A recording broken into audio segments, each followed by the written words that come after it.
Hello everyone, I decided to do a deep dive behind the scenes since I've been slacking for a little while.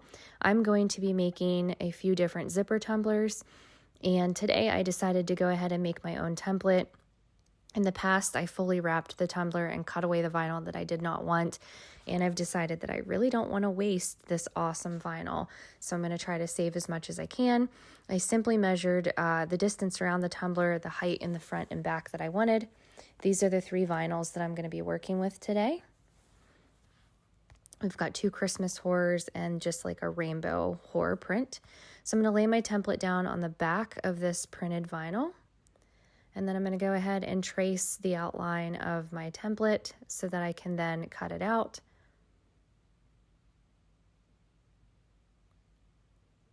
Now the good thing about this is we're going to be doing a lot to these cups, and these templates do not have to be absolutely perfect. I leave a little bit of room for overlapping in the front that I'll cut away. You'll see here in the future. And yeah, there's just a little wiggle room for error. That way, you don't mess something up and have to start all over again. I really like that concept of leaving just a little wiggle room. So now that I have my template traced, I'm going to go ahead and cut this out.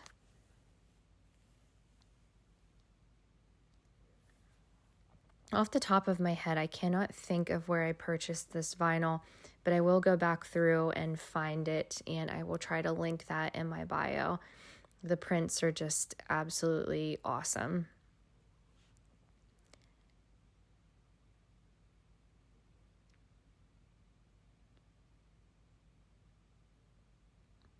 Okay, now you can see we've got this first one cut out, and I have all that extra vinyl to do other projects with. I'm going to go ahead and grab a tumbler and just wrap this around and make sure that it's sitting the way that I like it before I use this template on the other vinyls. And I'm happy with how that looks. So you can see it's shorter in the front. This shorter front area is where the zipper is going to sit, the main part of the zipper, and then the zipper will open up wider and wrap around to the back of the tumbler. So we have one down. Now we're going to do the same exact thing with these other 2 vinyls. I'm going to speed this up. I'm cutting off the white. There's a little tiny bit of a white border on these. I don't want that on my tumbler, so I'm going to cut that away. And then I'll do the same exact thing where I flip it over. I'll trace the template, and we'll cut this one out as well. And same as before, I just kind of hold it up there. Naturally, it's going to fit just like the other one, but I was just doing this to kind of show everybody how each one is going to fit and line up on the tumblers. And I'm happy with that. So we'll move on to the 3rd and final vinyl for now. And the same exact process over again. Cut off the white border, trace my template, and cut that out.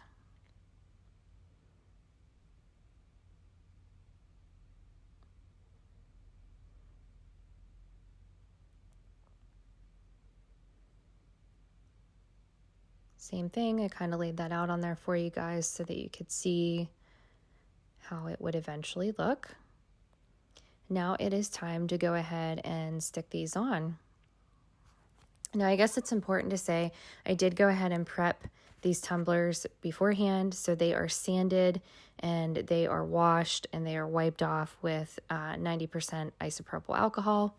So I went ahead and got my little tumbler stand that I made just to kind of cradle the tumbler so I'm not kind of fidgeting around trying to hold this in place.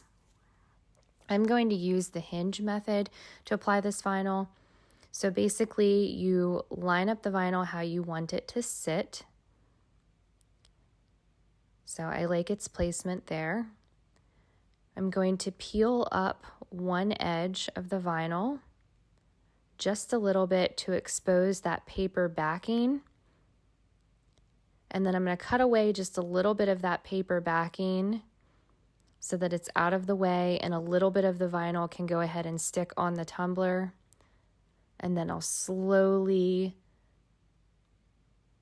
peel off the vinyl away from the backing.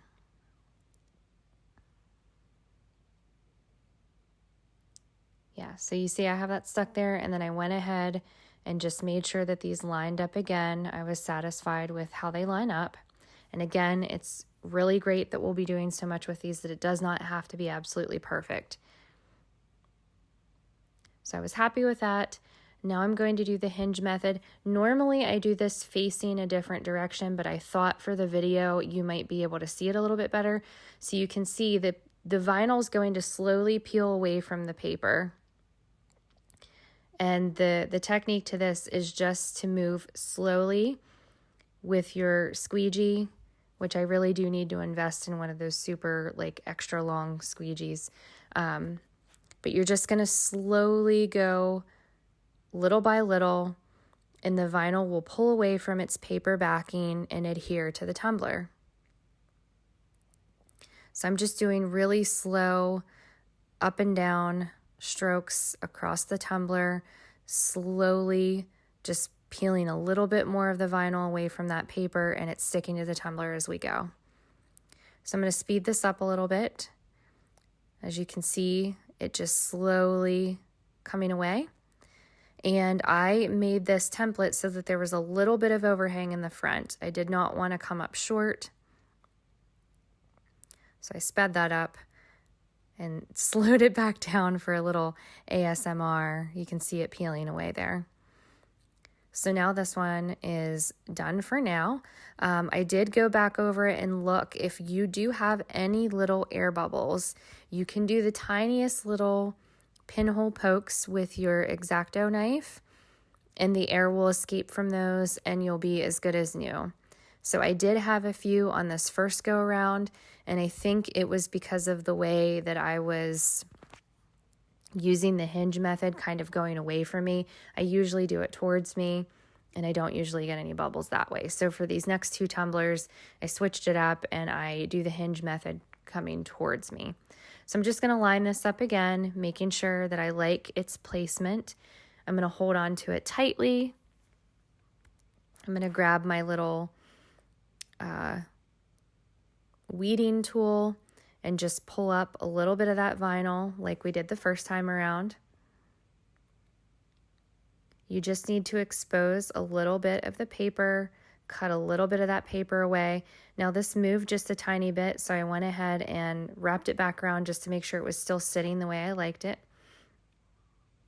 Now another good thing about this vinyl is, let's say we're cutting this white paper away now and the vinyl seems to move a little bit.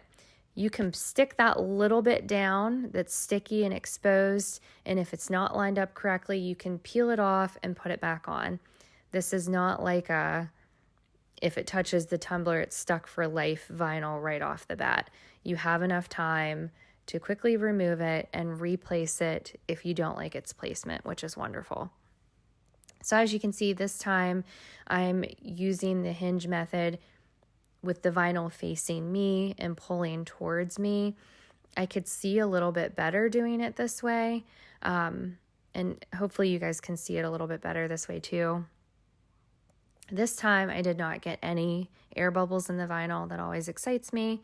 So I'm cutting away the overhang here in the center, peeling off that extra little bit. And here you can see what we've got. I'm just giving it a look over to make sure there weren't any air bubbles. So that one is done and ready for the next step. Now onto the third and final tumbler. It's the same exact process all over again. We're using the hinge method. I'm doing this one towards me again. I really love the colors on this one too. We get it wrapped around there. I'm going to cut off the excess, peel that away, and we are good to go for our next phase, which is going to be taping them off and putting a base paint coat on them. But for now, this is part one. Let me know what you think. If you'd like to see more tutorials, just let me know. I'll try to do my best.